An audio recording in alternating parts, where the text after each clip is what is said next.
अस्सलाम वालेकुम। आप देख रहे हैं कि न्यूज़ HD। मैं हूं किरण खान। चलते हैं आज की ताज़ा खबरों की तरफ।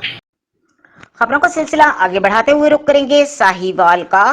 साहिवाल में रोटी का रेट कम हो गया, लेकिन होटल मालकान अपनी मनमानी मर्जी का रेट लगाए हुए हैं। शहरियों को लूट ही नहीं रहे, बल्कि वजीर आला पंजाब मरियम नवाज साहिबा के अहकाम की धज्जियां भी उड़ाई जा रही हैं।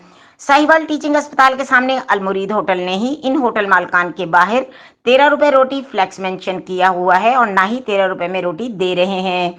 चिकन के रेट में वाज़ह कमी हुई, मगर होटल मालकान की जानिब से चिकन टिक्का मलाई बोटी मगर दीगर डिशेस पर रेट कम ना हुए, जिसकी वजह से ताहाल हुकूमत रिलीफ से महरूम है। शहरियों ने डिप्टी कमिश्नर से पुरजोर अपील की है कि प्रेस कंट्रोल मजिस्ट्रेट्स को सख्ती से अहकाम सादिर फरमाएं। महंगे दामों रोटी और खाना फरोख्त करने वाले होटल मालकान रोजाना की बुनियाद पर भारी जुर्माने समेत कानूनी कार्रवाई अमल में लाई जाए, ताकि हुकूमत की तरफ से मिलने वाले रिलीफ से हर शहरी मुस्तफीद हो सके और हुकूमती अहकाम पर अमल दरामद भी हो सके। मजीद खबरों और अपडेट्स के लिए हमारे साथ रहिए। तब तक के लिए अपना ख्याल रखें। अल्लाह हाफिज।